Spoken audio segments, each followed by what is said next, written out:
स्वर सुधा मंच पर प्रस्तुत है प्रसिद्ध कहानीकार ममता कालिया की कहानी वसंत सिर्फ एक तारीख। सच पूछो तो मैं महीनों बाद घर से निकली थी, यानी चौक से आगे। चौक तक के तो दिन में 10 चक्कर रोज ही लग जाते थे। बेसन से लेकर बोर्नवीटा तक की खरीदारी मेरे ही जिम्मे थी। यहाँ तक कि अब मैं आंख मूंद कर चलूं तब भी बता सकती हूँ कि यह मलाई वाली का चबूतरा है, यह गुलाब का चाट ठेला है, यहाँ पर एक पागल आदमी बैठता है और यहाँ होम्योपैथिक डॉक्टर की उजाड़ दुकान। यहाँ गर्म इमरती हर वक्त छानती है और यहाँ भांग की गोली मिलती है। आगे पुराना बजाजा है, उससे आगे टोकरियां बिकती हैं, नीम के नीचे मिर्च मसाले और उससे आगे धागे मिलते हैं। ठहरिए, बीच में कील वाले की दुकान तो छूट ही गई। यहाँ चौक से संगम जाने के लिए रिक्शे सस्ते मिलते हैं और दातुने भी। यहीं से एक तरफ सब्जी बाजार शुरू होता है, दूसरी तरफ मिठाई बाजार। लेकिन यूं ठीक से तैयार होकर तो मैं महीनों बाद निकली थी। मैंने सोचा था लोग मुझे देखकर सवालों का तांता लगा देंगे। कहाँ जा रही हो? कैसे निकलना हुआ? खैरियत तो है? वगैरह वगैरह। लेकिन बिजली घर तक पहुंचते पहुंचते मैंने पाया लोगों को फुर्सत नहीं है। लोग बेतहाशा भागे जा रहे हैं, साइकिलों पर, स्कूटरों पर, रिक्शों में। वे न आपस में बोल रहे हैं, न इधर उधर देख रहे हैं, बस भागे जा रहे हैं। उनके ठीक सिर के ऊपर नीले आसमान में एक गुनगुना बादल ठुमक रहा है, लेकिन वे भागे जा रहे हैं। सड़क के उस पार एक बारजे पर एक बेहद प्यारी बच्ची लाल मफलर बांधे खड़ी हंस रही है, लेकिन वे भाग रहे हैं। ये वसंत के दिन थे, ऋतुराज का महीना। जगह जगह गुलाबी पीले नीले फूल सिर उठाकर खिलखिला रहे थे। सड़क के किनारे की पटरियों की दरारों तक में घास फूट आई थी। लोग अभी भी भाग रहे थे। मैं डर गई, कहीं शहरी तो खाली होने नहीं जा रहा। क्या कोई महामारी फैलने वाली है या भूचाल आने वाला है? या मैंने घबराकर रिक्शे वाले से पूछा, भाई तुम्हें पता है ये इतने सारे लोग कहाँ जा रहे हैं? जा रहे होंगे काम से। मुझे तसल्ली नहीं हुई। फुहारे के पास मैंने मूंगफली वाले से फुटकर लेते हुए पूछा, आज कोई खास बात है क्या? ये इतने सारे लोग कहाँ जा रहे हैं? 10 बजा है, ऑफिस जाए रहे होइए। उसने मेरी तरफ हैरानी से देखा। बेकार रहते रहते मुझे तो यह भी भूल चुका था कि 10 बजे का समय दफ्तर जाने का होता है। वर्षों से हमारे घर से कोई दफ्तर नहीं गया था। बेरोजगारी हमारा पुश्तैनी रोजगार था। फिर भी हमारा गुजर किसी तरह होता ही था। दरअसल हम लेखन को समर्पित दंपति थे। सारी दोपहर हम कलम घसीटते थे, शामें कॉफी हाउस में बीतती थी, सुबह हम अखबारों के दफ्तरों में ताक झांक करते पाए जाते थे। ये सब अपने आप में पूर्णकालिक काम थे। फिर भी समाज के मान्य अर्थों में हम बेरोजगार थे। हर महीना जब बीत जाता, हमें हल्का अचंभा और गहरी खुशी होती कि हम भूख, महंगाई, बीमारी और दुर्घटनाओं को चकमा देते हुए एक और महीना जिंदा रह लिए। लेकिन आज चूंकि मौसम अच्छा था, जेब में रिक्शे के लिए पैसे थे, धोती में कलफ था, चप्पल साबुत थी, इसलिए मैं अपने पुश्तैनी रोजगार को चुनौती देती हुई अपनी आकांक्षाओं का आकाश तलाशने निकल पड़ी थी। आज मैंने दुर्जन सिंह और जान निकाल सिंह को भी साथ नहीं लिया था। नहीं तो दुर्जन सिंह और जान निकाल सिंह भला मुझसे छूटते हैं? मेरी उंगली से बंधे, मेरी धोती से लिपटे परिवार नियोजन के ये नन्हे नन्हे प्रश्न चिन्ह हर घड़ी मेरे अगल बगल दिखाई देते हैं। लेकिन आज मैंने उन्हें चिज्जी का चस्का देकर कहा, बेटे आज अम्मा को जाने दो। हो सकता है जब अम्मा लौटे तो उसकी जेब रकम से भारी हो। दुर्जन सिंह और जान निकाल सिंह कुछ समझे नहीं। वे 10 पैसे लेकर लाई के लड्डू लेने दौड़ गए। मेरी संवेदना वसंत का आनंद ले रही थी। मेरी चेतना एक महत्वाकांक्षी योजना बना रही थी। मेरी पहचान की एक महिला अभी पिछले महीने गांधी कॉलेज की प्राचार्य बनकर शहर में आई थी। जिस दिन ये जानकारी मुझे मिली, मेरे आह्लाद की कोई सीमा न रही। मुझे अनायास याद आ गई, गर्म कपड़ों के ट्रंक में सबसे नीचे गोल लपेट कर रखी गई अपनी डिग्रियां। इस बीच कितनी ही बार कपड़ों को धूप दिखाई गई थी, उनमें फिनाइल की गोलियां डाली गई थी, कपड़े धुलवाए गए थे, जमाए गए थे, उठाए गए थे, यहाँ तक कि ट्रंक पर रोगन भी करवाया गया था। लेकिन वे दो कागज मेरी जड़ता के टेलीस्कोप बने वैसे ही पड़े रहे। इनसे जब मेरी पहचान हुई, ये प्राचार्य नहीं थी, मेरी प्राध्यापिका थी।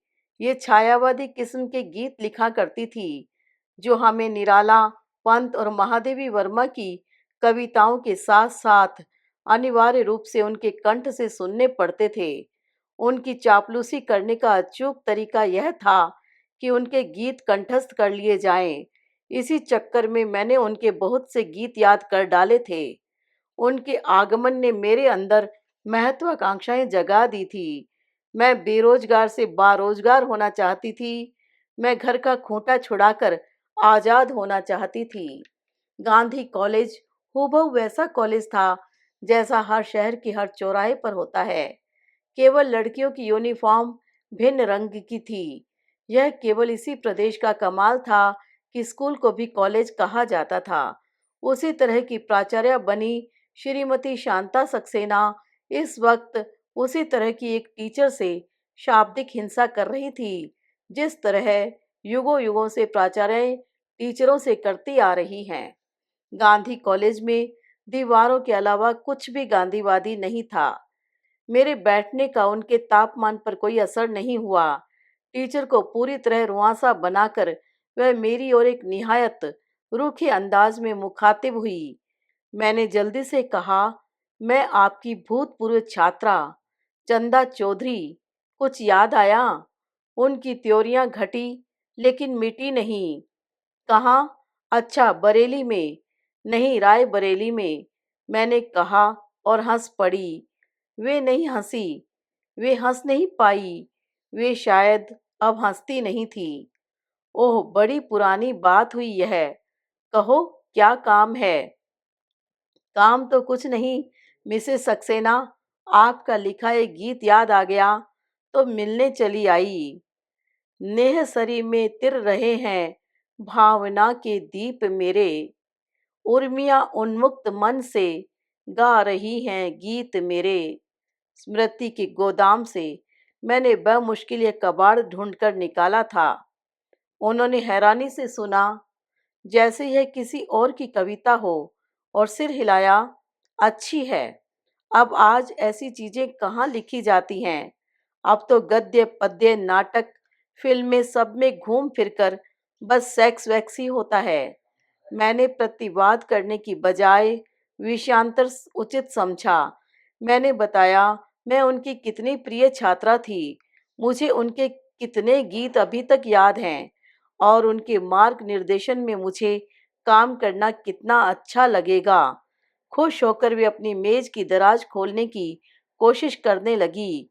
असफल होकर उन्होंने घंटी बजाई। एक मरियल सी दाई ने आकर फौरन दराज खोल दी। तभी लड़कियों का एक झुंड आया। उनमें से एक लड़की ने आगे बढ़कर कहा, गुरुजी, हम पानी पीने बाहर जा सकते हैं? कॉलेज के नल बंद हो गए हैं। नल बंद हो गए हैं तो मैं क्या करूं? प्यासी बैठो, तुम लोगों को बाहर जाने का बहाना चाहिए।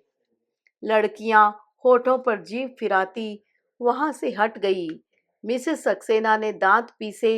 उफ, ये लड़कियां कॉलेज आती ही क्यों हैं? कभी इनकी किताब घर पर रह जाती है, कभी इनके पेट में दर्द उठ जाता है, कभी प्यास लगाती है, कभी इनकी माँ की तबीयत खराब हो जाती है।